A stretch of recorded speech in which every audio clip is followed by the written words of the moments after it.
Hey everyone, this is Shweta. Welcome to UPSC वाला। वापस आ गए हम आपके लिए एक नया सेशन लेके।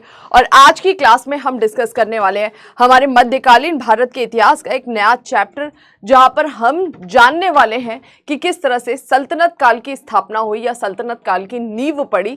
ऑलरेडी हमने हमारे प्रीवियस सेशन में डिस्कस करा था मध्यकाल के बारे में कि जो हमारा किस तरह से जो अरब थे उन्होंने अटैक किया, फर्स्ट मुस्लिम इन्वेजन। फिर हमने जाना था तुर्क ने अटैक किया, और तुर्क में हमने दो फेमस क्या बोलेंगे, मतलब दो फेमस अटैक जो हुए थे, जिसमें हम गजनी और गौरी के बारे में पढ़ते हैं। गौरी ने जो अटैक करे थे उसमें हमारे तीन इंपॉर्टेंट वॉर्स थे। First battle of Tarai, second battle of Tarai, battle of Chandawar, जो हमने ऑलरेडी डिस्कस कर लिया था। ओके, जब आपने सेकंड बैटल ऑफ तराई पढ़ा था तो वहां पर जाना था किस तरह से गौरी ने भारत के एक छोटे से क्षेत्र दिल्ली और उसके आसपास में, जहां पे चौहान डायनेस्टी या फिर चैमान डायनेस्टी का रूलर पृथ्वीराज चौहान रूल करते थे, उसको अटैक करके जीत लिया था। तो वो क्षेत्र जो है वो गौरी के हिस्से में आ गया था। फिर गौरी एक स्टेप आगे बढ़ता और जाता है कहां पर, गहड़वाल वंश के शासक जिनका नाम था जयचंद, उन पर अटैक करता है। हम पढ़ते हैं 1194 में बैटल ऑफ चंदावर, उन्हें भी पराजित करा और उस क्षेत्र को भी अपने नियंत्रण में कर लिया।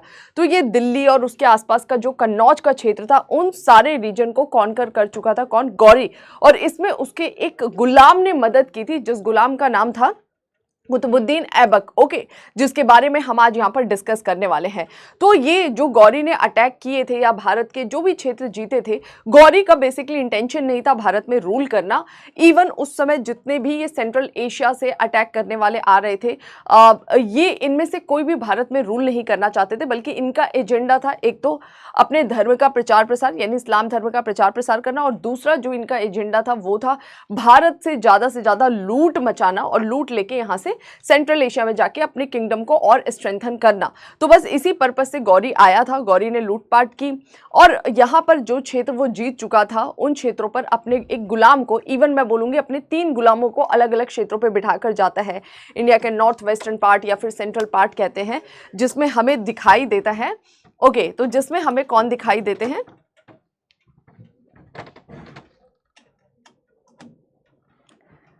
ओके, तो जिसमें हमें दिखाई देते हैं ओके, तो जिसमें हमें कुबाचा, यालदोज और कुतुबुद्दीन ऐबक दिखाई देता है। कुतुबुद्दीन ऐबक का हम ज़्यादा जिक्र करते हैं क्योंकि भारत का जो हिस्सा गौरी ने जीता था उसमें कुतुबुद्दीन ऐबक ने उसकी मदद की थी, और कुतुबुद्दीन ऐबक दिल्ली और कन्नौज के आसपास के क्षेत्र पर गवर्नर या सेनापति के रूप में किसे बिठाकर गया था, कुतुबुद्दीन ऐबक को। ओके, लेकिन गौरी जब यहाँ से जाता है उसी बीच 1206 में उसकी मृत्यु हो जाती है। और जब गौरी की मृत्यु हो गई, क्योंकि ये उसका गुलाम था या फिर ये इसका स्लेव था, तो अब ये मुक्त हो चुका है, इसके मालिक की मृत्यु हो गई। अब ये इंडिपेंडेंटली, इवन जो बाकी भी गौरी के गुलाम थे, वो इंडिपेंडेंटली अपने अपने क्षेत्रों में रूल चालू करेंगे। तो हम यहाँ पर स्पेसिफिक भारत की बात करने वाले हैं, तो हम यहाँ पर जो गौरी का गुलाम कुतुबुद्दीन ऐबक रूल चालू करेगा उसकी बात करेंगे, जिसे हम गुलाम वंश के नाम से जानेंगे, या फिर उसको ममलूक वंश भी कहा जाता है, या फिर इलबरी वंश के नाम से भी जाना जाता है। तो गुलाम, ममलूक और इलबरी, इन 3 नामों से जाना जाता है इस वंश जिसकी शुरुआत होती है या फिर जिसकी नींव पड़ती है भारत में कब, 1206 में। तो जिसके बारे में हम हमारे आज के सेशन में डिस्कस करने वाले हैं कि किस तरह से 1206 में गुलाम वंश की नींव पड़ी, और यहीं से हम बोलते हैं सल्तनत काल या सुल्तानों का काल। हालांकि 1206 में जब कुतुबुद्दीन ऐबक भारत के इस क्षेत्र में रूल स्थापित करेगा या रूल करेगा, तो वो अपने आप को सुल्तान घोषित नहीं करता, या फिर उसके पद को ऑफिशियली सुल्तान की मान्यता नहीं मिलती है। जो इसके बाद इसका शासक बनता है इल्तुतमिश, महत्वपूर्ण शासक, उसको ऑफिशियली सुल्तान की पदवी दी जाती है। कौन, देखो, तुर्क में खलीफा बैठा हुआ है जो इस्लाम धर्म का मुखिया है, वहां से ऑफिशियल मान्यता दी जाएगी इल्तुतमिश के सुल्तान की पदवी को। तो उसी के बेसिस पे हम इस टाइम पीरियड को किस नाम से जानते हैं, सल्तनत काल के नाम से जानते हैं। और ये सल्तनत काल कब से चालू होता है, 1206 से, और कब तक चलता है, 1526 तक। यानी जो अभी आप पढ़ने वाले हैं मध्यकाल, इसमें 1206 से 1526 तक का पूरा काल सुल्तानों या सल्तनत के काल के नाम से जाना जाएगा। ओके, अब ये जो पूरा हमारा सल्तनत काल है, इस सल्तनत काल में हमें अलग अलग वंशज दिखाई देंगे, ज्यादातर तुर्क वंशज ही दिखाई देते हैं। ओके, तो अलग अलग वंशज में सबसे पहला वंशज जिसके बारे में आप आज की क्लास में पढ़ने वाले हैं, जिसको ममलूक वंश कहा जाता है या गुलाम वंश के नाम से जाना जाता है। ममलूक वंश या फिर गुलाम वंश का टाइम पीरियड कब से कब तक था, तो हमें पता लगता है 1206 से 1290 तक इस वंश के अलग अलग शासकों ने भारत के अलग अलग क्षेत्रों में रूल किया, जो हम आज डिटेल से पढ़ेंगे। ओके, दूसरा ममलूक के बाद हमें दिखाई देता है या फिर गुलाम के बाद जो हमें दिखाई देता है जिसे हम बोलते हैं खिलजी। ओके, ठीक है, उसके बाद से दिखाई देता है खिलजी। खिलजी का टाइम पीरियड हम कब से कब तक देखते हैं, 1290 से लेकर 1320 तक खिलजी वंश के जो अलग अलग शासक है वो हमें रूल करते हुए दिखाई देते हैं। इस समय भारत में सुल्तानों का जो शासन है वो काफी, भारत नहीं बोलेंगे, उत्तर भारत में सुल्तानों का शासन काफी मजबूत होते हुए हमें दिखाई देता है। फिर हमें दिखाई देते हैं नेक्स्ट, जिसको बोलते हैं हम तुगलक। तुगलक का टाइम पीरियड हम देखते हैं 1320 से लेकर लगभग 1414 तक। नेक्स्ट हम देखते हैं तुगलक के बाद से सैयद। सैयद का टाइम पीरियड हमें दिखाई देता है, ये देखो बस मैं एक डेटा लिख दे रही हूँ, 1414 से लेकर 1451 तक। और लास्ट जिसे हम बोलते हैं लोधी डायनेस्टी। लोधी डायनेस्टी का टाइम पीरियड हमें दिखाई देता है 1451 से लेकर 1526 तक। 1526 में मुगल्स ने अटैक किया, यानी बाबर ने अटैक किया और पानीपत का जो फर्स्ट बैटल था इसमें पराजित कर दिया। किसे? फर्स्ट बैटल ऑफ पानीपत में लोधी डायनेस्टी के आखिरी शासक लोधी डायनेस्टी का जो लास्ट रूलर होता है इब्राहिम लोधी, और इसी के साथ भारत में सुल्तानों के काल का अंत हुआ और नए वंश की नींव आई, जैसे आपने बोला मुगल्स। ओके, तो फिर 1526 तक, 26 से हम मुगल्स के बारे में पढ़ेंगे। ठीक है, तो 1526 से जो मुगल्स हमें दिखाई देंगे, इनके अगर टाइम पीरियड की बात करूं तो वैसे कोर टाइम पीरियड 1707 तक होता है, लेकिन अगर हम बात करें ऑफिशियली ये कब तक बने रहते हैं तो 1857 का जो रिवोल्ट होता है ना उसके बाद तक ये बने रहते हैं। 1858 तक रिवोल्ट खत्म होते ही मुगल शासक की पदवी को समाप्त कर दिया जाता है। ओके, तो ये मुगल्स का टाइम पीरियड होगा जिसे हम डिटेल से पढ़ेंगे, इवन पढ़ भी रहे हैं। हमारा मॉडर्न हिस्ट्री ऑलरेडी स्टार्ट हो चुका है। अभी आज की क्लास में हमें क्या पढ़ना है, आज की क्लास में हमने जो जाना था गौरी ने अटैक किया था और यहां पर अपने गुलाम को बिठाकर गया था, वो वाले टाइम पीरियड के बारे में डिस्कस करेंगे कि किस तरह से गुलाम वंश की नींव पड़ी। 1206 से 1290 तक ये रूल करेंगे और इसमें अलग अलग शासक आएंगे। ठीक है, अब इसको अलग अलग नामों से जाना जाता है। गुलाम वंश क्योंकि ये खुद गुलाम था, किसका? गौरी का। और गुलाम दो तरीके के होते थे, एक गुलाम जिनको सैन्य रूप से प्रशिक्षित किया जाता था, और ऐसे तुर्क गुलाम हमें बहुत ज़्यादा देखने को मिलते थे। कहाँ पर? इराक, ईरान, ये वाला जो रीजन था ना, वहाँ पर लोग अपने बच्चों को सैन्य प्रशिक्षण देकर राजाओं को बेच दिया करते थे। ओके, और इस तरह के जो गुलाम होते थे, जो वंशानुगत गुलाम नहीं है बल्कि उनको सैन्य प्रशिक्षण देके सेना में भर्ती के लिए बेचा जाता था, उसे एक और नाम से जाना जाता था ममलूक। इसी वजह से, क्योंकि कुतुबुद्दीन ऐबक जो हमें यहाँ पे रूल करते हुए दिखाई देगा वो पैदाइश गुलाम नहीं था, वो बाद में गुलाम बना था। कैसे? उसको प्रशिक्षण देके फिर गुलाम के रूप में सम्मिलित किया गया था, इस वजह से इसे ममलूक वंश भी कहा जाता है। तो ममलूक ईरान, इराक में ऐसे लोगों को कहा जाता था जो पैदाइश गुलाम नहीं होते थे, सैन्य प्रशिक्षण देके बाद में उनको गुलाम बनाया जाता था, सेना में भर्ती किया जाता था। और एक गुलाम वो भी होते थे स्लेव, जो घरेलू दास या घरेलू नौकर के रूप में काम करते थे। ठीक है, तो उनसे अलग इनकी स्थिति होती थी। ठीक है, सभी के समझ में आ गया। एक और नाम से जाना जाता है ममलूक डायनेस्टी को इल्बरी। इल्बरी वंश क्यों कहा जाता है? क्योंकि कुतुबुद्दीन ऐबक तो नहीं, लेकिन इसके आगे जो महत्वपूर्ण उत्तराधिकारी इल्तुतमिश दिखाई देता है, इल्तुतमिश इल्बरी तुर्क था। देखो, बोला जाता था कि गुलाम वंश या ये जो हमें दिखाई देता है 1206 से 1290 तक का टाइम पीरियड, इसमें जो शासक रूल करते हैं वो इल्बरी तुर्क थे। हालांकि ये कुतुबुद्दीन ऐबक के मामले में लागू नहीं होता है, लेकिन जो अगला आएगा ना इल्तुतमिश, वो इल्बरी तुर्क था। इस वजह से कई लोग इसे इल्बरी वंश के नाम से भी जानते हैं। तो गुलाम वंश, ममलूक वंश, इल्बरी वंश, तीनों इसी के लिए यूज हो रहा है। कौन? सल्तनत काल का ये जो टाइम पीरियड है ना 1206 से 1290 तक का, सॉरी 1206 से 1526 तक का, इस सल्तनत काल में जो पहली डायनेस्टी है ममलूक डायनेस्टी 1206 से 1290 तक, इसे हम गुलाम वंश, इलबरी या फिर ममलूक वंश के नाम से जानते हैं। तो आई होप यहाँ तक क्लियर हो गया होगा। ये हमारा चैप्टर है, चैप्टर नंबर 6, दिल्ली सल्तनत की स्थापना और सुदृढ़ीकरण किस तरह से स्थापित होगा, फाउंडेशन पड़ेगा यहाँ पर और यहीं पर स्ट्रेंथन भी हो जाएगा। ठीक है, बाकी हमारे कुछ कोर्सेज आप देख सकते हैं। आप में से जो भी स्टूडेंट प्लान कर रहे हैं नेक्स्ट 1 ईयर 2 ईयर 3 ईयर में यूपीएससी सीएससी अटेम्प्ट देने का, तो आप इन कोर्सेज को ज्वाइन कर सकते हैं। इसके अलावा आपको पता है कि 2024 का एग्जाम बहुत ज़्यादा पास आ चुका है। 26 मई को आपका प्रीलिम्स का एग्जाम है और अभी इतने पास में एग्जाम है, तो सिर्फ और सिर्फ हमें एक चीज दिखाई देती है, मॉक टेस्ट। जितने ज्यादा हो सके मॉक टेस्ट लगाइए। और मॉक टेस्ट का मतलब आपको स्कोर ज्यादा करना ये नहीं। देखो, एग्जाम हॉल में बैठ के मॉक टेस्ट दे रहे हो तो उस समय तो आपको सिर्फ सीखना है स्ट्रैटेजी कि क्वेश्चंस को कैसे पढ़ना है, मैनेज कैसे करना है, कि जो क्वेश्चन आ रहे हैं 100%, जो 50%, जो 20%, उसको कैसे, इसके बाद से आपको टाइम मैनेजमेंट करना सीखना है। तो ये बेसिक चीज, एलिमिनेशन मेथड, ये सब आप वहां सीखेंगे। लेकिन हमारा जो पर्पस है इस मॉक टेस्ट का वो क्या है कि आपके नंबर ऑफ टॉपिक कितने तैयार हो जाए।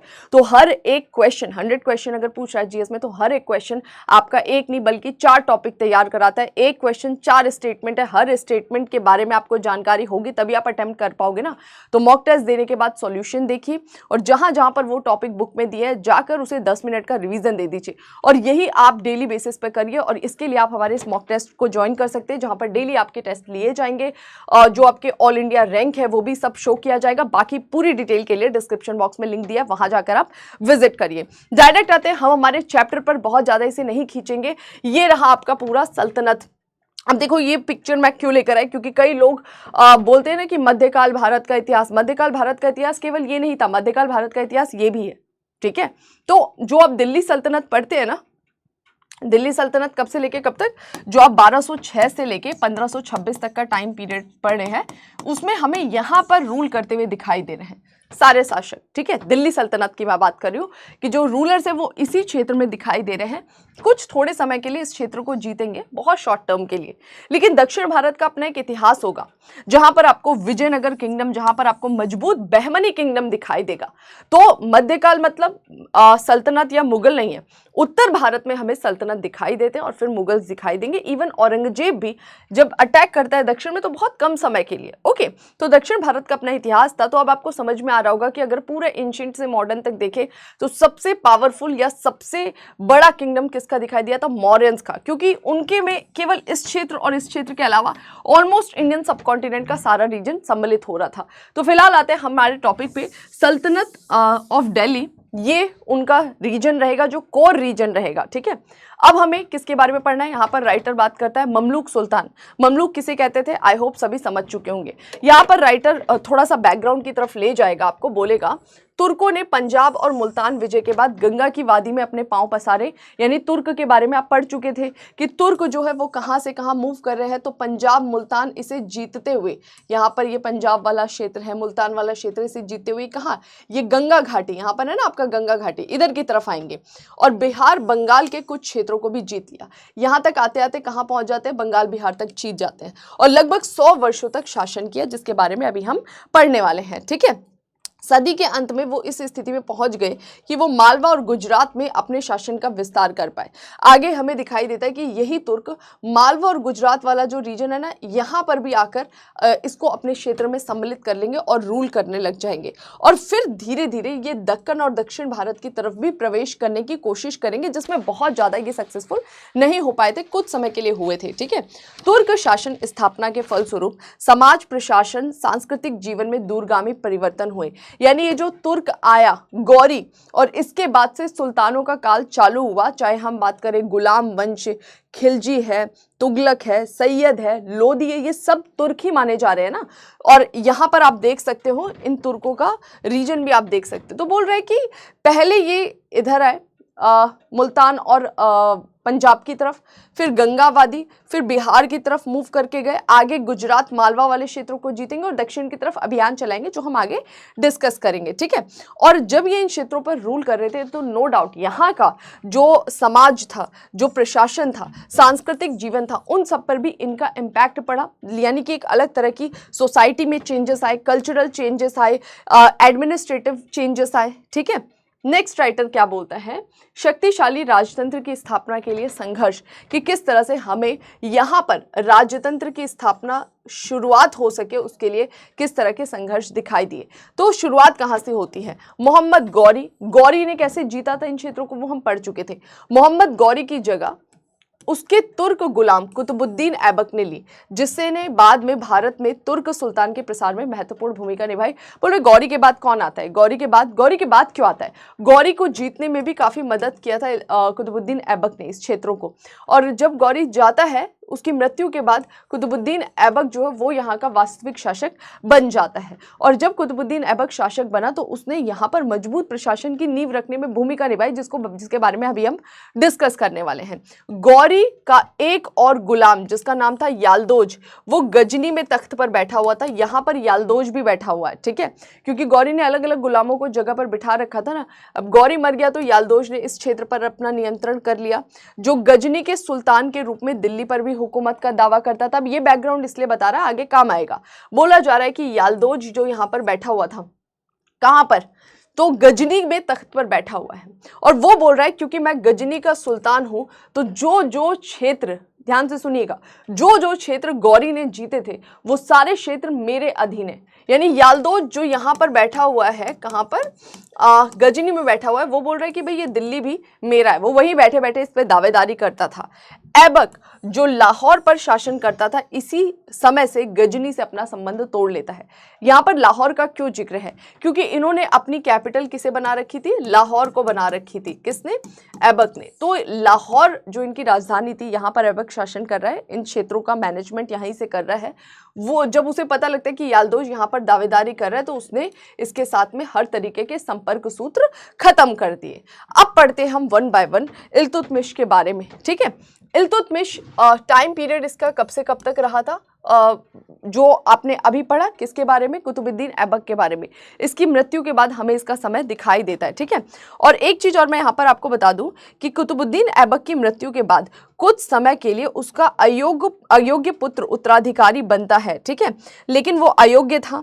और इल्तुतमिश जो है वो काफी योग्य था, तो इल्तुतमिश जो है वो आगे चलकर गद्दी को हथिया लेगा, या फिर बोल सकते हैं कि उसको अपने नियंत्रण में कर लेगा, ठीक है। तो ये थोड़ा सा आपको ध्यान रखना है।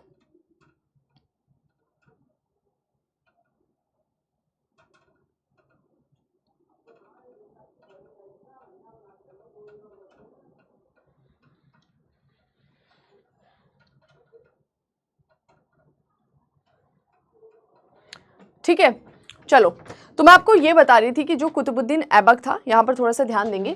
कुतुबुद्दीन ऐबक जो है उसकी मृत्यु के बाद उसका जो पुत्र है जिसका नाम आराम शाह था, वो उत्तराधिकारी बनता है, लेकिन वो योग्य नहीं था, वो अयोग्य था। जब कोई भी अयोग्य व्यक्ति उत्तराधिकारी बनता है तो कोई ना कोई उसकी जगह ले लेगा।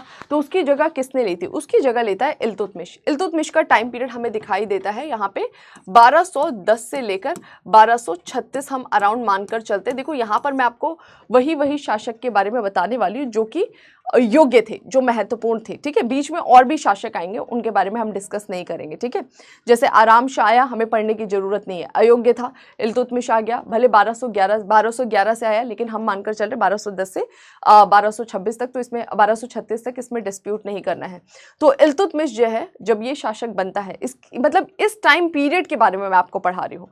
तो इल्तुतमिश जब शासक बनता है तो ये खुद क्या था, गुलाम था। किसका गुलाम था, कुतुबुद्दीन ऐबक का गुलाम भी था, दामाद भी था।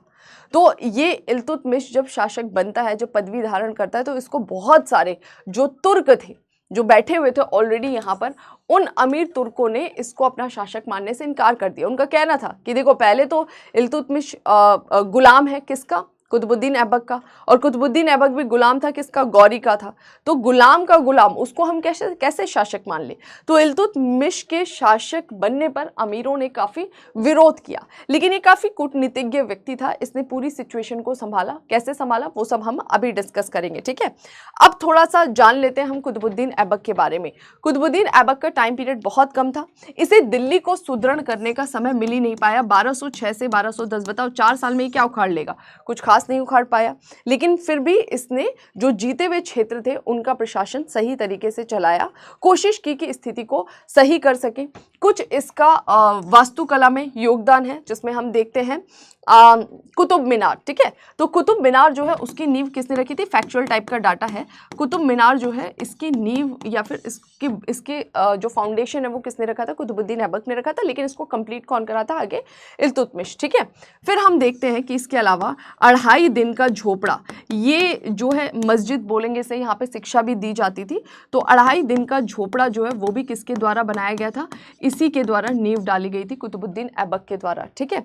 इसके अलावा कुव्वत उल इस्लाम मस्जिद जो है इसकी नींव भी किसने डाली थी, कुतुबुद्दीन ऐबक ने डाली थी। सॉरी, इस्लाम मस्जिद की नींव भी किसने डाली थी, कुतुबुद्दीन ऐबक ने डाली थी, ठीक है।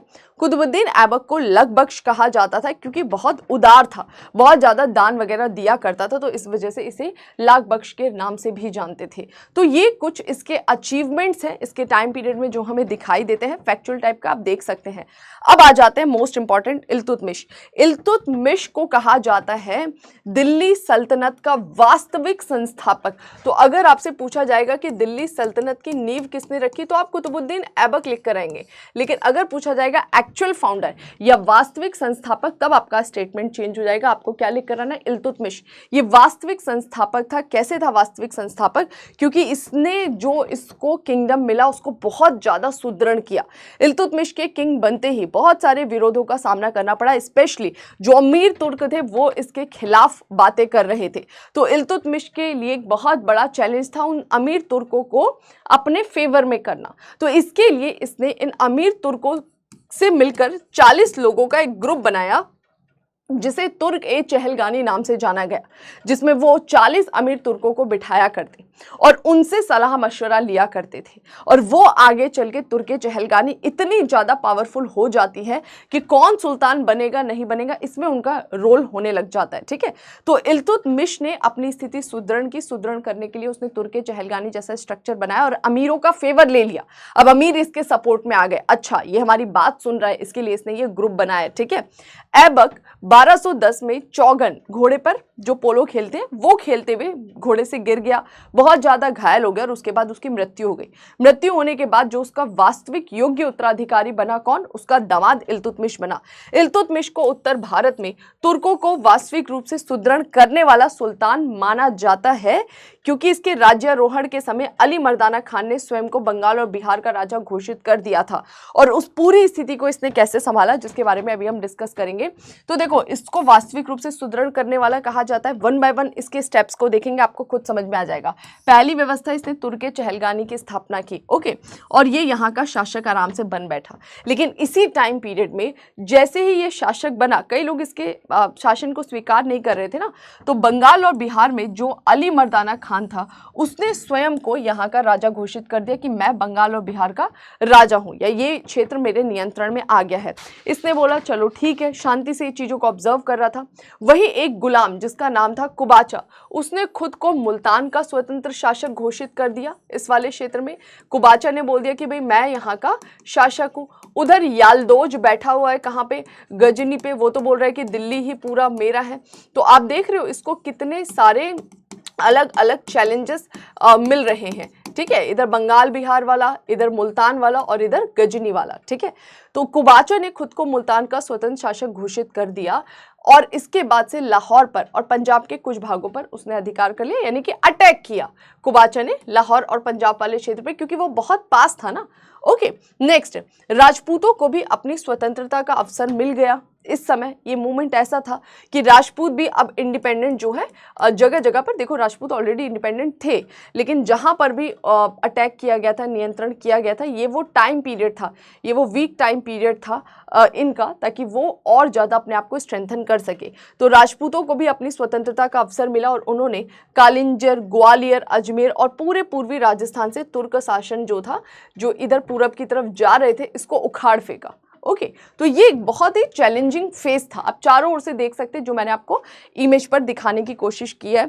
अली मर्दाना है, कुबाचा है, याल्दोज है, राजपूत है। दिल्ली के स्थानीय क्षेत्रों पर नियंत्रण करने के बाद इल्तुतमिश जब गद्दी पे बैठता है तो उसका ध्यान उत्तर पश्चिम भारत पर लग रहा था तथा गजनी पर ख्वारिज्म शाह की विजय ने उसकी स्थिति के लिए नया खतरा पैदा कर दिया कि भाई वहां पर जो गजनी वाला रीजन है वहां पर हमें दिखाई देते कौन, ख्वारिज्म शाह जीत जाता है। तो इसके लिए चैलेंज क्या था कि लाहौर में इसकी कैपिटल है, वहां पर भी अटैक हो रहा है, उधर गजनी में ख्वारिज्म का एम्पायर इससे दिखाई दे रहा है। तो जैसे ये शासक बनकर बैठा, इसका ध्यान उत्तर पश्चिम की तरफ जा रहा है क्योंकि उत्तर पश्चिम में ज्यादा चीजें गड़बड़ चल रही हैं। ख्वारिज्म मध्य एशिया का सबसे शक्तिशाली राज्य था जिसकी पूर्ण सीमा अब सिंध तक फैल गई थी और ख्वारिज्म जैसे ही गजनी पर अटैक करता है वो कहां तक पहुंच जाता है, सिंध तक, अपने किंगडम को, अपने क्षेत्र को विस्तारित कर लेता है। तो ये नो डाउट इल्तुतमिश के लिए बहुत ज्यादा चैलेंजिंग फेज था। इस खतरे को टालने के लिए इल्तुतमिश ने लाहौर के लिए कूच किया और उस पर अधिकार किया। अब इल्तुतमिश के लिए था कि ये जो ख्वारिज्म है ये आगे ना बढ़े तो उसके लिए क्या करना पड़ेगा। तो इसने सोचा कि सबसे पहले ये जो कुबाचा वाला क्षेत्र है जहां पर ये बैठा हुआ है, इधर से इसे हटाओ। तो इसने क्या करा, लाहौर के लिए कूच किया, लाहौर पर अधिकार किया और अपनी कैपिटल जो लाहौर थी उसको वहां से शिफ्ट कर लेगा दिल्ली, क्योंकि इसे पता था कि अगर हम इधर रहते तो हमारे लिए ज़्यादा चैलेंजिंग चीज़ें हो जाएंगी। अगर लाहौर पर किसी ने कंट्रोल कर लिया तो सारा क्षेत्र हमारे हाथ से निकल जाएगा। तो सबसे पहले तो इसने कैपिटल शिफ्टिंग किया, क्योंकि उत्तर पश्चिम का ये जो क्षेत्र था ना, ये बहुत ज़्यादा ऐसा बोलेंगे कि ऐसा जोन था जो हमेशा खतरे में बना रहता। तो इसने कैपिटल शिफ्टिंग किया। वहीं 1218 में ख्वारिज्म साम्राज्य को मंगोलों ने नष्ट कर दिया, तो इसके टकराने की बारी ही नहीं आई। ख्वारिज्म ने जैसे ही, जो ख्वारिज्म एम्पायर था, जैसे ही इसने गजनी को अपने नियंत्रण में लिया, फिर सिंध तक पहुंचा और अभी ये अटैक करते या इल्तुतमिश के आमना सामना होता है, इसके पहले ही ख्वारिज्म वाले क्षेत्र को किसने जीत लिया, मंगोलों का अटैक हो गया और मंगोलों ने उसे पूरा नष्ट कर दिया और एक शक्तिशाली साम्राज्य की नींव रखी किसने, मंगोलों ने, जिनकी सीमा अपने चरम काल में चीन भूमध्य सागर के किनारों तक, कैस्पियन सागर से हमें यहाँ पर जक्सात्रिस रिवर तक दिखाई देती है। ये जो हमारा यूफ्रेट टिग्रिस रिवर है उसकी बात कर रहा है। तो बोल रहा है कि ख्वारिज्म से लड़ना ही नहीं पड़ा इल्तुतमिश को, इधर से आए मंगोल और चीन से लेकर मेडिटेरेनियन सी, ओके, चाइना से लेकर भूमध्य सागर तक, या फिर हम बोल सकते हैं कि कैस्पियन सागर से जो यूफ्रेट टिग्रिस रिवर था, इस पूरे क्षेत्र में मंगोलों ने अपना साम्राज्य स्थापित कर लिया। ओके, मंगोल जब कहीं और फंसे हुए थे, इल्तुतमिश ने मुल्तान और उच्च से कुबाचा को बाहर खदेड़ दिया। अभी देखो, मंगोलों ने ख्वारिज्म को तो रिप्लेस किया, ऐसा हो सकता था कि मंगोल और आगे बढ़ जाए सिंध से आगे, लेकिन मंगोल कहीं और उलझे हुए थे। इस सिचुएशन का फायदा उठाया इल्तुतमिश ने और उसने तुरंत यहाँ पर जो कुबाचा अपना अधिकार जमाए बैठा है उसको पहले बाहर उखाड़ फेंका और बोला कि मुल्तान और उच्च को हम अपने नियंत्रण में कर ले। और अब दिल्ली सल्तनत की सीमा वापस सिंधु तक पहुंच चुकी, यानी कि ये वो समय था ना जब इसने वापस से अपनी बाउंड्री क्लियर कर ली। तो इसको लगातार जो भी चैलेंजेस देखने को मिल रहे थे, उन चैलेंजेस में क्या था, याल्दोज था, ख्वारिज्म था जो कि याल्दोज को रिप्लेस करा, तो याल्दोज से इसे नहीं लड़ना पड़ा। उधर ख्वारिज्म जब इस क्षेत्र से जीते जीते सिंध तक आया, लग रहा था कि ये अटैक कर सकता है, इसे ख्वारिज्म से भी नहीं लड़ना पड़ा क्योंकि मंगोल आ गए और मंगोल्स ने कुछ समय तक भारत की तरफ अपनी नज़र नहीं दौड़ाई, आगे दौड़ाएंगे। तो उस समय इसके पास टाइम था, तो इसने पहले लाहौर को जीता, फिर जो मुल्तान वाला क्षेत्र है वो सब कुबाचा से ले लिया, उनको बाहर फेंक दिया और ये जो सिंध है ना, इसको अपनी बाउंड्री बना ली वापस से। ओके, वही सुल्तान गियासुद्दीन नाम के एक व्यक्ति ने बंगाल और बिहार में स्वतंत्रता का ऐलान कर दिया था। ओके, वह एक उदार और योग्य शासक था और बहुत से सार्वजनिक निर्माणकारी कार्य कराए और बंगाल के सेन राजाओं, उड़ीसा के कामरूप के हिंदू राजाओं पर भी उसने अटैक किया। तो इधर नॉर्थ वेस्ट का तो चीज मैनेज हो गया, जो सिंध वाला रीजन है उसको इन्होंने अपनी बाउंड्री बना ली। अब जरा चल जाते हैं पूर्वी भारत की तरफ। तो पूर्वी भारत में जो बंगाल बिहार का क्षेत्र था, यहाँ पर गियासुद्दीन ने अपने आप को इंडिपेंडेंट घोषित कर दिया। लिया कि भाई ये क्षेत्र मेरा है। और इसके बाद से देखते हैं कि ये इतना काबिल था या योग्य था कि इसने आसपास के काफ़ी सारे अन्य क्षेत्रों पर अटैक करा, चाहे बोल रहा है कि बंगाल के सेन राजा या फिर असम के हिंदू राजा, उन पर अटैक करा और उनके क्षेत्रों को भी अपने में मिलाया। आगे 1226 से 27 में लखनौती के पास इल्तुतमिश के बेटे से लड़ते हुए ये मारा गया। कौन मारा गया? तो गियासुद्दीन, जिसने अपने आप को इंडिपेंडेंट घोषित किया था ना, इल्तुतमिश के बेटे ने इसकी हत्या करी और हत्या करके बंगाल बिहार का जो जितना भी क्षेत्र था वो किसके किंगडम में आ जाएगा? इल्तुतमिश के किंगडम में आ जाएगा। यानी इल्तुतमिश ने पूरी तरह से दिल्ली सल्तनत को सुदृढ़ कर दिया, यहाँ सिंध से लेके बंगाल बिहार तक के क्षेत्र को अपने नियंत्रण में करते हुए, और एक बार फिर से ये पूरा क्षेत्र दिल्ली के सुल्तान के नियंत्रण में आ जाएगा। और सबसे इंपॉर्टेंट, इसने अपनी कैपिटल शिफ्ट कर ली थी कहाँ से? लाहौर से कहाँ पर? आपका दिल्ली वाले क्षेत्र में। तो ये पूरा का पूरा रीजन जो है इल्तुतमिश ने स्ट्रेंथन कर लिया था अपने टाइम पीरियड में। ठीक है, आगे बढ़ते हैं। नेक्स्ट, इसी समय इल्तुतमिश ने ग्वालियर और बयाना को पाने के लिए कदम उठाए। अजमेर और नागौर भी उसके नियंत्रण में आ गए। इल्तुतमिश खुद ग्वालियर का इक्तेदार था। हमें पता लगता है कि अब जो क्षेत्र इसके हाथ से इंडिपेंडेंट हुए थे, राजपुताना वाले, ग्वालियर हो गया, अजमेर हो गया, नागौर हो गया, वन बाय वन अब ये उसकी तरफ कदम उठा रहा है। तो सबसे पहले इसने उत्तर पश्चिम और अभियान चलाया, फिर पूरब की तरफ अभियान, और फिर जो आपका मालवा वाले रीजन है वहां पर यह अभियान चला रहे हैं। उसने अपनी अधीनता मनवाने के लिए रणथंभौर और जालौर के खिलाफ मुहिम भेजी। मेवाड़ की राजधानी नागदा पर भी हमला किया। तो लगातार इन क्षेत्रों पर अटैक कर रहा है। ये जो आपके पूर्वी राजस्थान वाले राजपुताना स्टेट है, या तो उनके अपने नियंत्रण में कर ले रहा है, या फिर बोल रहा है कि भाई तुम हमारी अधीनता स्वीकार करते हुए इंडिपेंडेंटली यहां पर रूल करो। प्रतिशोध लेने के लिए इल्तुतमिश ने गुजरात के चालुक्यों के खिलाफ भी एक मुहिम भेजी और उसे भारी नुकसान उठाना पड़ा, फिर पीछे हटना पड़ा। तो हर जगह ये सक्सेसफुल नहीं हो रहा था, कई जगह पे इन्हें फेलियर भी होना पड़ रहा था। तो इल्तुतमिश जब गुजरात के चालुक्य के खिलाफ अभियान भेजता है, वहां पर ये थोड़ा सा वीक या कमजोर स्थिति में आ गया और इसे पीछे हटना पड़ जाता है, और फिर वो वहीं तक सीमित होकर रह जाता है, आगे ये अभियान नहीं चलाता है। ठीक है, तो ये था इल्तुतमिश के बारे में। जैसे इसने जैसा इसको एम्पायर मिला था और जैसे इसने सुदृढ़ किया, वो एक अलग स्थिति थी। ठीक है, और अगर हम इसकी सीमा की बात करें तो यहाँ पर सिंध है, इधर बंगाल बिहार, और दक्षिण में आप बोलो कि मालवा वाला रीजन, यहीं तक ये सिमट कर रह गया था। ठीक है, अब इल्तुतमिश के बाद कौन इसका उत्तराधिकारी बनेगा? तो इसका बेटा उत्तराधिकारी बनता है। वो इसका बेटा बोल सकते हैं कि इसकी अपनी पत्नी से नहीं था, बल्कि इनका एक महिला के साथ संबंध था, और उनसे जो पुत्र पैदा हुआ था वही इनका उत्तराधिकारी बनता है, जिसको आप रुकनुद्दीन के नाम से भी जानते हैं। ठीक है, तो हमें पता लगता है कि वो योग्य नहीं था, काफ़ी अयोग्य था, और इल्तुतमिश खुद चाहता था कि जो उसकी बेटी है रजिया सुल्तान, वो उत्तराधिकारी बने। तो रजिया सुल्तान को ही अपना उत्तराधिकारी घोषित करता है 1236 से 39-40 तक का समय। लेकिन कुछ पॉलिटिक्स होती है और रजिया सुल्तान की जगह पर इनका जो अयोग्य पुत्र है वो उत्तराधिकारी बन जाता है। लेकिन रजिया सुल्तान को अमीरों का समर्थन प्राप्त था, अमीर जो तुर्क थे, और रजिया सुल्तान ने उनकी मदद से अपने भाई को रिप्लेस करके खुद गद्दी पर बन बैठी और यहाँ की नई शासिका बनेंगी, या फिर बोल सकते हैं कि एक महत्वपूर्ण मुस्लिम शासिका के रूप में दिखाई देती हैं। इल्तुतमिश अपने बेटों में से किसी को भी गद्दी के योग्य नहीं समझता था, इसलिए उसने अपनी बेटी रजिया को तख्त का उत्तराधिकारी बनाने का फैसला किया। और इतना ही नहीं, रजिया को जो आपका सल्तनत काल था उसके अमीर, कुलीनों और धर्मशास्त्री यानी जो उलेमा वर्ग थे, उनका भी समर्थन प्राप्त था। यहाँ पर एक चीज और मैं ऐड कर दूं कि ये जो इल्तुतमिश थे, ये पहले ऐसे शासक थे सल्तनत काल के जिन्हें ऑफिशियली सुल्तान का टाइटल मिला था, और इन्हें सुल्तान का टाइटल जो तुर्क में बैठे खलीफा हैं उन्होंने दिया था। तो ये थोड़ा सा ध्यान रखना है।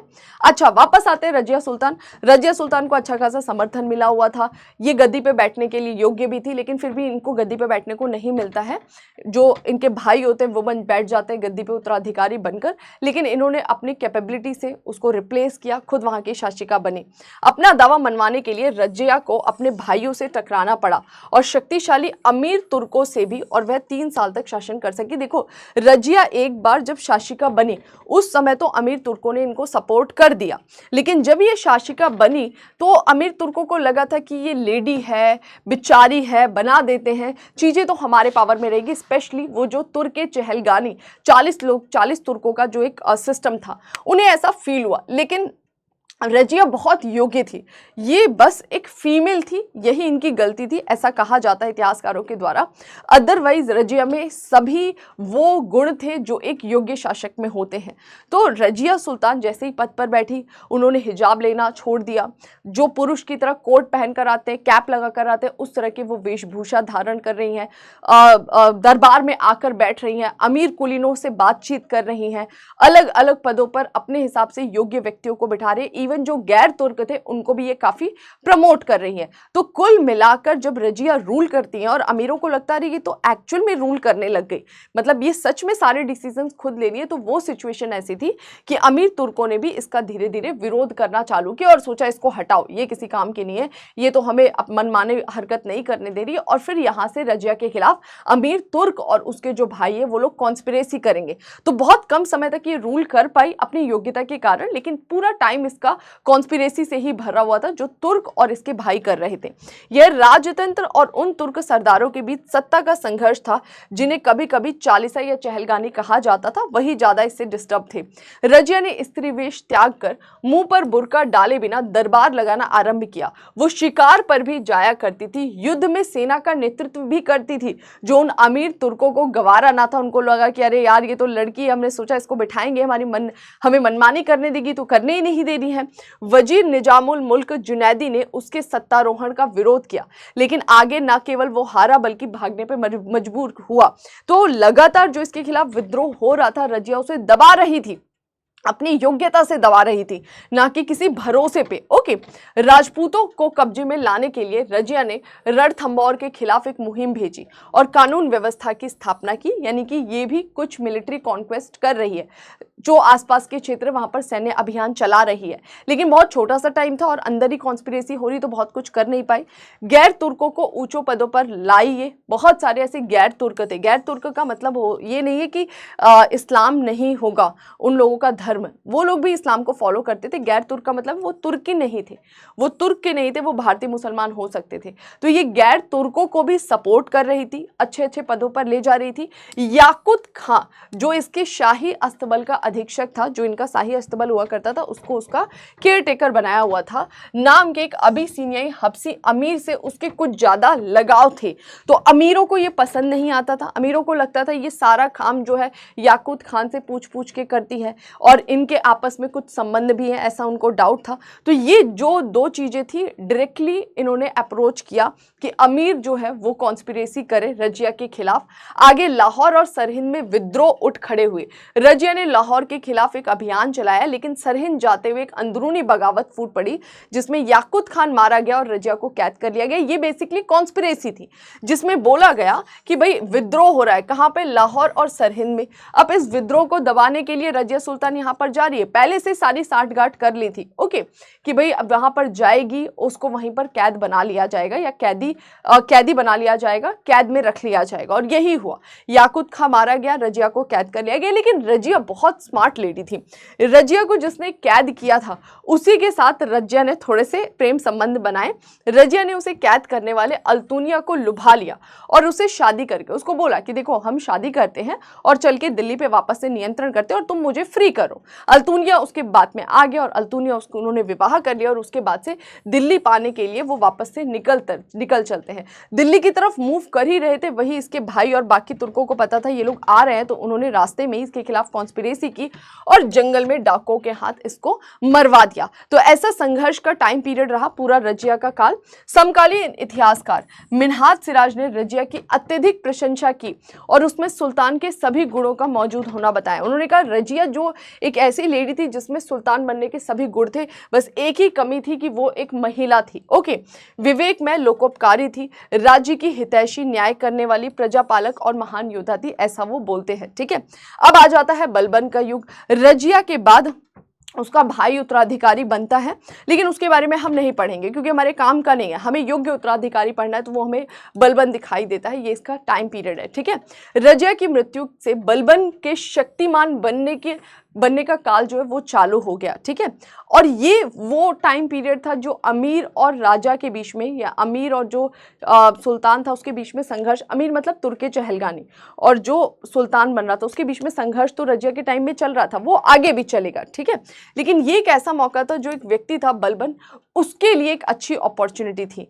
अमीरों का मानना था कि इल्तुतमिश का कोई वंशज ही दिल्ली के तख्त पर बैठ सकता था। यह संघर्ष उलुग खां बलबन नाम के तुर्क सरदार के पद पे बैठने के साथ समाप्ति हुई। तो देखो अभी तक क्या चल रहा आ रहा था, अभी तक हम देख रहे थे वंश परंपरा चली आ रही थी। जैसे सबसे पहले कुतुबुद्दीन ऐबक बैठा, उसके बाद से देख रहे हैं हम उसका बेटा बैठ रहा है, लेकिन फिर इल्तुतमिश उसका दामाद बैठ जा रहा है, फिर उसके बाद से उसकी बेटी बैठ रही है जिसका नाम था रजिया। अब यहाँ पर अमीर क्या बोल रहे थे, जब अगली बार रजिया की मृत्यु के बाद बात आती है कि कौन उत्तराधिकारी बनेगा, बलबन नहीं बनता है, लेकिन उस समय जो एक चीज चली आ रही थी ना कि उत्तराधिकारी कौन बनेगा, उत्तराधिकारी वही बन सकता था जो कि इल्तुतमिश का वंशज हो। ओके, इल्तुतमिश का ही वंशज बन सकता था, लेकिन बलबन कोई इल्तुतमिश का वंशज नहीं था, उलुग खां के नाम से भी इसे जाना जाता था। तो जब ये उलुग खां जो एक तुर्क सरदार मतलब वो जो 40 लोगों का ग्रुप था ना, उसी में से एक तुर्क सरदार था बलबन, जब ये शासक बनेगा, ओके, तो उसके साथ ये जो परंपरा है इसकी समाप्ति हो जाएगी। और जो एक संघर्ष चला आ रहा था ना कि भाई कोई वंशज उत्तराधिकारी बनेगा और इसको लेकर तुर्के चहलगानी घुसते रहते थे, वो संघर्ष यहाँ पे खत्म हो जाएगा। बलबन इल्तुतमिश के छोटे बेटे नसरुद्दीन महमूद का नायब रह चुका था। उसने 1246 में गद्दी पाने में मदद की थी। देखो ये जो नसरुद्दीन महमूद था ना, इससे अपनी बेटी ब्याह दी थी, और बदले में बलबन को क्या बन गया था, ये वजीर बन गया था। मतलब 1246 में इसको गद्दी पाने में मदद की, इसने इसको महत्वपूर्ण पद दिया, और बलबन जो है वो केवल ऑफिशियली राजा नहीं था, लेकिन एक्चुअल में सारा सिस्टम यही मैनेज कर रहा था, ठीक है। और सुल्तान से अपनी बेटी को ब्याह कर, मतलब सबसे पहले इसको सुल्तान बनने में मदद की, अपनी बेटी का विवाह कर दिया, खुद बन गया ससुर, और ससुर बनते हुए एक बड़ा पद हासिल करा, और वहाँ से इसने पूरा का पूरा जो दिल्ली सल्तनत है उसको मैनेज किया। लेकिन बाद में ये वास्तविक शासक भी बनेगा। कब? बलबन ने राजतंत्र की प्रतिष्ठा और शक्ति को बराबर बढ़ाने का प्रयास किया। बलबन ने सत्ता पर अपने दावे को मजबूत करने के लिए ऐलान किया कि वह दंत कथाओं के मशहूर ईरानी बादशाह, ये देखो इसने एक संबंध जोड़ा, क्योंकि तुर्क बार बार बोल रहे थे कि वही बन सकता है जो इनका वंशज होगा इल्तुतमिश का।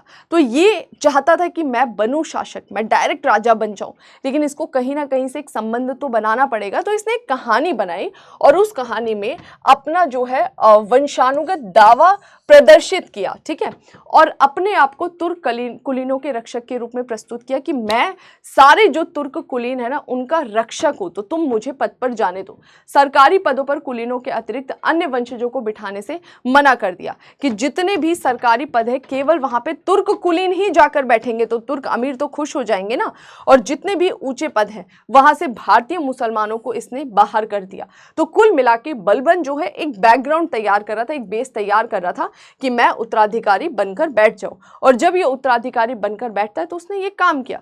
तुर्क कुलीनों के पक्ष में कार्य करने का दावा करके भी बलबन किसी के साथ सत्ता में भागीदारी करने के लिए तैयार नहीं था।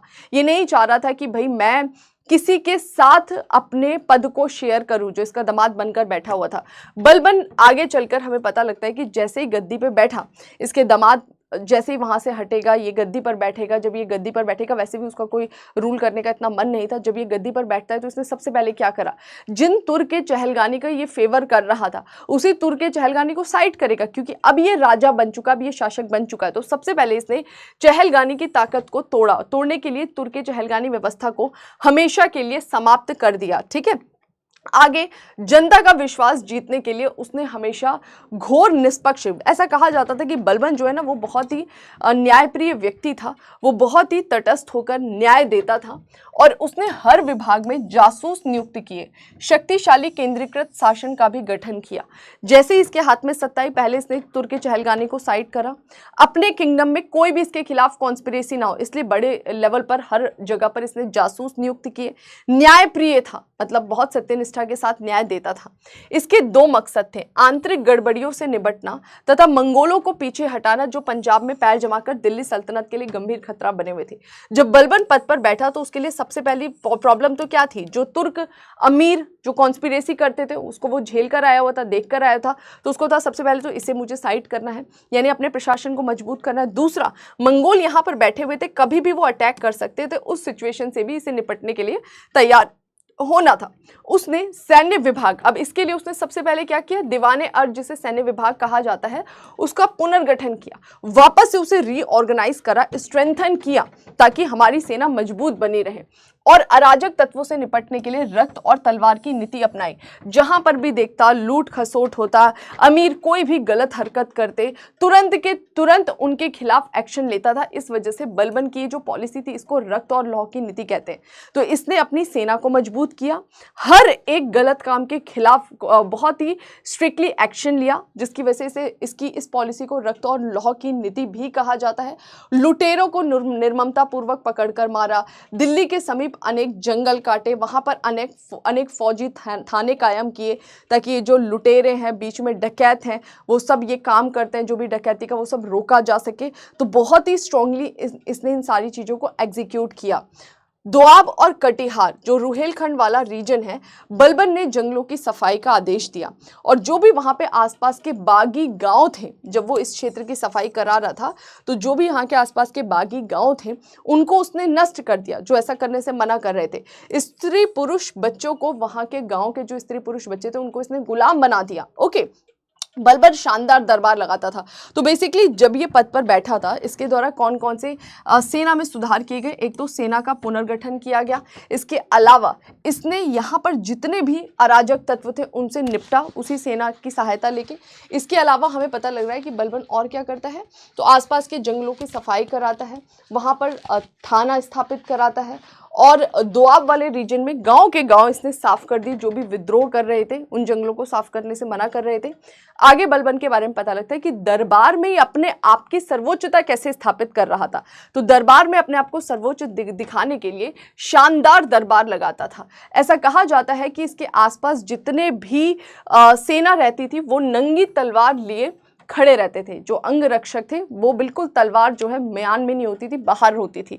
ठीक है, दरबार में हंसी मजाक पूरी तरह से बंद कर दिया, शराब पीना छोड़ दिया, मतलब एक जो बोलते हैं ना कि अपना एक ऑरा क्रिएट करना, वो बलबन क्रिएट कर रहा था, सबको अपने अधीनता स्वीकार करने पर मजबूर कर रहा था। और इसी के अंतर्गत उसने सिजदा और पैबोस जैसी रस्म को जरूरी बनाया। सिजदा मतलब दरबार में आना और सर को झुकाना, कहाँ तक, जमीन तक। पैबोस मतलब पैर चूमने की परंपरा। तो ये सारी चीजें क्या की, मतलब जो शासक है वही सर्वोच्च है, उसको देवता के समान जो है जगह दी जाए। ठीक है, ऐसी ही अनेक बहुत सारी ईरानी मूल की रस्में थी, नौरोज वगैरह, जो नहीं हुआ करता था भारत में, उन रस्मों को भी भारत में लागू किया। बलबन की मृत्यु हुई, वह दिल्ली सल्तनत के प्रमुख निर्माताओं में से एक था। शाही तंत्र की शक्ति को दिखाकर उसने दिल्ली की स्थिति को मजबूत किया। नो डाउट ये वो टाइम पीरियड था जब दिल्ली सल्तनत की स्थिति बहुत ज़्यादा मजबूत हुई, प्रशासन इसने काफ़ी मजबूत किया, सुदृढ़ किया। ठीक है, लेकिन वो मंगोलों की घुसपैठ को पूरी तरह से उत्तर भारत में नहीं रोक पाया, और साथ ही सत्ता से गैर तुर्कों को बाहर रखने का भी जो वो काम कर रहा था ना, गैर तुर्कों को बाहर रख शासन के बहुत सारे तत्वों को भी उसने नाराज कर दिया। देखो, बलबन बाद में तो तुर्की चहलगानी को खत्म करेगा, लेकिन इनिशियली उसने क्या करा था, बहुत सारे जो गैर तुर्क थे, तुर्कों को खुश करने के लिए उन्हें सत्ता से बाहर रखा, जो भारतीय मुसलमान थे उन्हें पद से बाहर रखा। तो इसकी वजह से कहीं ना कहीं वो लोग नाराज थे, वो नाराजगी आगे दिखाई देगी। ठीक है, दूसरा, मंगोलों के अटैक से बचाने के लिए जो भी इसने प्रयत्न किए वो परमानेंट नहीं हो पाए। आगे मंगोल अटैक करेंगे, जो हमें देखने को मिलता है सल्तनत काल के जो नए वंशज आएंगे उनके टाइम पीरियड में। ठीक है, अतः उसकी मृत्यु के बाद बहुत सारी चीज़ें जो है गड़बड़ी सामने आएंगी, यानी कुल मिला के चीज़ें स्टेबल नहीं हो पाई। अब हमें क्या पढ़ना है, मंगोल और उत्तर पश्चिम सीमा की समस्या। अभी आपने पूरा का पूरा कौन सा टाइम पीरियड पढ़ा है, गुलाम वंश पढ़ लिया। गुलाम वंश का टाइम पीरियड कौन सा था, 1206 से 1290 तक। ओके, इस समय मैंने कई बार मंगोलों का जिक्र किया। अब थोड़ा सा मंगोलों के बारे में पढ़ लेते हैं। इनमें हमें यही चार ही पढ़ने इंपॉर्टेंट है, ऐबक, इल्तुतमिश, रजिया और बलबन। ठीक है, अब आ जाते हैं मंगोल और उत्तर पश्चिमी सीमा की समस्या। अपनी प्राकृतिक सीमाओं के कारण भारत अपने इतिहास में अधिकांश समय बाहरी हमलों से सुरक्षित रहा। देखो, भारत की ऐसी प्राकृतिक सीमाएं हैं। नॉर्थ में देखो, ये पूरा का पूरा हिमालयन रीजन, इधर पूरा पर्वतीय क्षेत्र, तीन ओर समुद्र से घिरा। ये एक ऐसा जोन है ना जो थोड़ा सा इसको वल्नरेबल कर देता है, यहाँ से अटैक हो पाते थे। तो बहुत सारे हिल्स थे और वहाँ से पास होकर गुजरते थे, दर्रे थे, उन दर्रों से बहुत सारे हमें आक्रमणकारी दिखाई देते हैं। तो प्राकृतिक स्थिति तो भारत की ऐसी है जो सुरक्षित ही रहा, लेकिन फिर भी उत्तर पश्चिम का भारत का एक ऐसा क्षेत्र है जहाँ से हमें अटैक होते हुए दिखाई दिए लगातार। एंशिएंट टाइम पीरियड से ही आपने पढ़ा था, हुण हो गए, शक हो गए, कई सारे लोगों ने अटैक किया और तुर्क भी इसी रास्ते भारत में आए और तुर्कों ने आकर इस क्षेत्र को जीता और अपना साम्राज्य स्थापित करा। गौरी के बारे में आपने डिस्कस किया। किसी आक्रांता को पंजाब, सिंध की उपजाऊ वादियों तक पहुंचने से रोकने के लिए काबुल से गजनी और कांधार तक के क्षेत्र को नियंत्रित करना आवश्यक था। बोल रहे कि अगर आप चाहते हैं कि कोई विदेशी उत्तर पश्चिम भारत से भारत के अंदर पंजाब और सिंध की जो उपजाऊ क्षेत्र है यहां तक ना पहुंचे, तो यहां तक ना पहुंचने के लिए आपको थोड़ा आगे बढ़ना पड़ेगा। अफगानिस्तान वाले क्षेत्र में काबुल से गजनी और कांधार तक का ये जो गजनी और कांधार वाला रीजन है ना, जिसने यहां पर कंट्रोल कर लिया, फिर वो इनको अंदर एंट्री होने से रोक सकता था। लेकिन ऐसा तो था ही नहीं, इनका वहां तक नियंत्रण था नहीं, ठीक है। लेकिन पश्चिमी एशिया की अस्थिर दशा के कारण दिल्ली सल्तनत यहां तक पहुंच ही नहीं पाई। नहीं पहुंचने के कारण लगातार इन पासेस से अटैक होगा, पंजाब, सिंध और फिर भारत के उत्तरी क्षेत्र में भी अटैक हमें दिखाई देगा। ख्वारिज्म साम्राज्य, जिसके बारे में आपने पढ़ा था इल्तुतमिश के टाइम में, है ना। ख्वारिज्म साम्राज्य के उदय के कारण काबुल, कांधार, गजनी पर गौरियों का नियंत्रण समाप्त हो गया और ख्वारिज्म साम्राज्य की सीमा सिंध तक आ पहुंची। ये हमने पढ़ा ही था कि इल्तुतमिश के टाइम पीरियड में ख्वारिज्म जो है वो कहां तक पहुंच जाते हैं, सिंध तक पहुंच जाते हैं। लेकिन हमें पता लगता है कि ख्वारिज्म और इल्तुतमिश टकराए उसके पहले ही यहाँ पर किसका, मंगोलों का अटैक हो गया। ख्वारिज्म शासकों और कुतुबुद्दीन के उत्तराधिकारी यानी इल्तुतमिश के मध्य संघर्ष शुरू होने से पहले ही मंगोल मुखिया चंगेज खां का आगमन हो गया और उसने, मंगोलों ने 1218 में ख्वारिज्म साम्राज्य पर हमला करके उसको निपटा दिया। तो हमें आमना सामना नहीं करना पड़ा ख्वारिज्म का। ख्वारिज्म हमारे लिए सबसे पहला प्रॉब्लम था, वो तो गया, लेकिन अब मंगोल चैलेंज बन जाएंगे। उन्होंने सीर दरिया से कैस्पियन सागर और गजनी से ईरान तक के फलते फूलते नगरों को बर्बाद किया। किसने? चंगेज खां यानी मंगोलों ने।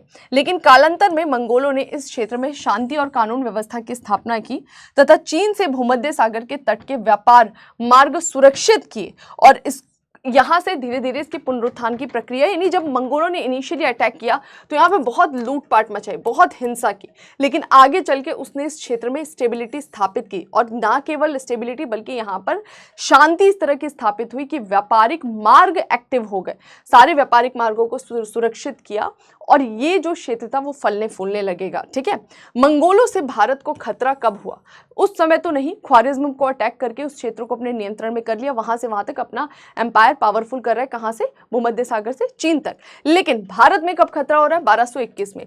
ख्वारिज्म शासक की हार के बाद युवराज जलालुद्दीन भागा और चंगेज खान ने उसका पीछा किया।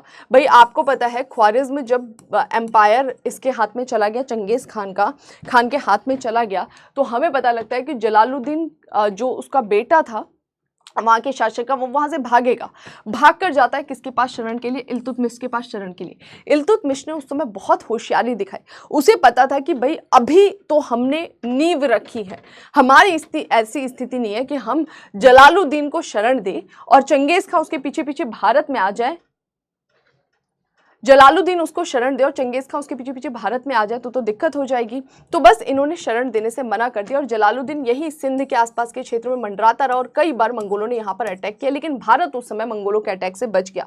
सिंधु नदी किनारे जलालुद्दीन बहादुरी से लड़ा और हारने बाद भारत चला आया। इन दिनों दिल्ली पर इल्तुतमिश का शासन था, उसने जलालुद्दीन की शरण की प्रार्थना को अस्वीकार कर दिया, जलालुद्दीन चला गया इज्जत से। 1227 में चंगेज खां की मृत्यु के बाद शक्तिशाली मंगोल साम्राज्य उसके बेटों में बंट गया। ओके, इस दौर में बातू खां के नेतृत्व में मंगोलों ने रूस को रौंद डाला। यानी इसके बाद से, चंगेज खां की मृत्यु के बाद से इन्होंने रूस की तरफ अभियान चलाया, न कि भारत की तरफ। और 1240 तक मंगोल सिंधु को पार कर भारत में कोई भी आक्रमण करने की प्लानिंग नहीं कर रहे थे। उनका था कि अभी उत्तर की तरफ ही अभियान चला रहे। ये अच्छा मौका था जब भारत में तुर्कों ने अपने आप को मजबूत कर लिया। 1241 में हेरात, गौर, गजनी, तुखारिस्तान में मंगोल सेनाओं का कमांडर तायर बहादुर लाहौर के सामने था। इस समय लाहौर के सूबेदार को कोई मदद नहीं मिली, वह भाग खड़ा हुआ और मंगोलों ने नगर को तहस नहस करा। अब मंगोल वापस भारत की तरफ अभियान करेंगे, कब? 1241 के समय में। और बोल रहा है कि जो लाहौर का शासक था ना, उस पर उसने कूच किया, उसने मदद मांगी, मदद नहीं मिली, वो यहाँ से भाग खड़ा हुआ, लाहौर इनके नियंत्रण में आ गया, पूरे नगर को इन्होंने रौंद डाला। 1245 में मंगोलों ने मुल्तान पर हमला किया, लेकिन बलबन के तेजी से आगे बढ़ने से पूरी सिचुएशन संभल गई। यानी अब जब ये आ रहे हैं ना, तो यहाँ पर इन्हें कौन मिल जा रहा है? बलबन मिल जा रहा है। बलबन मतलब बलबन डायरेक्ट तो नहीं था उत्तराधिकारी, लेकिन हाँ वो चीजों को मैनेज कर रहा था। तो जब मंगोलों का अटैक हो रहा है मुल्तान पे, वो सिचुएशन ऐसी थी जब बलबन ने हैंडल कर लिया चीज़ों को। हालांकि 1286 में जब बलबन की मृत्यु हो गई और उसके द्वारा की गई राजनीतिक कूटनीतिक व्यवस्थाएं दिल्ली सल्तनत के काम आएंगी, लेकिन उस लेवल पर काम नहीं आएंगी। ठीक है, आगे 1297 में मंगोलों ने दिल्ली की रक्षा कर रहे किलों पर एक के बाद एक हमले किया। देखो हुआ क्या था, दिल्ली की रक्षा करने के लिए ना जो सुल्तान थे उन्होंने कई सारे यहाँ पर किले बंदी कर रखी थी, किले बनाए हुए थे। तो मंगोलों ने एक तो ये अटैक किया था 1245 में, जिससे निपट लिया था कौन? तो बलबन ने उस चीज को मैनेज कर लिया। लेकिन 1297 में मंगोलों ने अब इन किलों पर वापस अटैक किया, इन सारे किलों को तोड़ना चालू किया। 1299 में कुतलुक ख्वाजा के नेतृत्व में 2 लाख मंगोल सेना दिल्ली विजय के लिए पहुंच गए, अंदर घुस गए। अलाउद्दीन खिलजी ने दिल्ली के बाहर मंगोलों का मुकाबला करने का फैसला किया। देखो दो ही चीज थी, एक तो ये सरेंडर कर दे, सरेंडर करना ज्यादा इजी था क्योंकि इनको पता था मंगोल बहुत पावरफुल है, लेकिन सरेंडर नहीं किया। अलाउद्दीन खिलजी, जो आप आगे देखेंगे गुलाम के बाद से खिलजी डायनेस्टी, उसने इस सिचुएशन को संभाला और उसने सोचा कि अब हमारे पास एक ही ऑप्शन है, लड़ाई की उसने। भारतीय सेना ने अपना मोर्चा संभाला, मंगोल सेना को पीछे हटना पड़ गया कुछ समय के बाद। फिर 1303 में 1.25 लाख की सेना के साथ मंगोल वापस अटैक करेंगे। इस समय अलाउद्दीन खिलजी चित्तौड़ के खिलाफ एक मुहिम पर गया था और हमें पता लगता है कि अलाउद्दीन खिलजी वहां से मुहिम छोड़कर भागे भागे वापस आता है दिल्ली और यहां पर आकर अपनी सेना को उसके खिलाफ खड़ा कर देता है। 2 महीने तक लगभग दोनों आमने सामने खड़े रहे, उधर मंगोलों की सेना, इधर सुल्तान की सेना। और वो 2 महीने बाद ऐसी स्थिति उत्पन्न हुई कि वापस से मंगोलों को पीछे हटना पड़ा। तो दिल्ली पर ये जो 2 हमले हुए ना 1299 और 1303 में, तो सीधे खुल्लम खुल्ला मंगोलों ने अटैक कर दिया था। इसमें तो मंगोल सेना पूरा अंदर तक घुस गई थी, लेकिन फिर भी इन दोनों हमलों में सुल्तानों ने सही से मैनेज किया, स्थिति को संभाला और दिल्ली पर हुए इन 2 हमलों ने दिखा दिया कि दिल्ली सुल्तान मंगोलों का सामना कर सकता था। तो ऐसा नहीं है कि मंगोल भारतीयों से टकराए नहीं थे, मंगोलों से भारतीय सेना टकराई और टकरा के पूरी स्थिति को उन्होंने मैनेज किया। ओके, तो आपने मंगोलों के अटैक को थोड़ा सा ध्यान रखना है कि वो जो ख्वारिज्म थे उनसे टकराता इल्तुतमिश, लेकिन नहीं टकराया, मंगोलों ने उन्हें मैनेज कर लिया और कुछ समय के लिए मंगोल जो है वो इंगेज हो गए। ओके, हमें कब दिखाई देंगे? तो 1241 के आसपास दिखते हैं। हमने स्थिति को संभाला 1241 में भी, 1245 में भी संभाला, 1297 में भी संभाला और 1303 में भी संभाला। इस समय अलाउद्दीन खिलजी का टाइम पीरियड था। ओके, समझ में आया? इस समय बलबन का समय था, उसने स्थिति को संभाला। ओके, तो ये थोड़ा सा ध्यान रखना है मंगोल अटैक्स के बारे में, क्योंकि आगे अलाउद्दीन खिलजी का जिक्र करेंगे, वहां पर भी हम मंगोलों का अटैक पढ़ेंगे। ठीक है, तो ये था हमारा आज का सेशन। आई होप आपको सेशन इन्फॉर्मेटिव लगा होगा। वीडियो अच्छी लगे तो प्लीज कमेंट सेक्शन में अपना फीडबैक जरूर दीजिएगा। अभी हम इसी स्टोरी को आगे लेकर चलेंगे। सल्तनत काल शुरुआत हो चुकी है 1206 से 1526 तक। सबसे पहला पढ़ा है स्लेव डायनेस्टी। अब हम आगे पढ़ेंगे खिलजी के बारे में, तो उसके लिए नेक्स्ट सेशन में जुड़ना बिल्कुल मत भूलिए। तब तक अपना ध्यान रखें, रिवीजन करते रहिए। Thank you.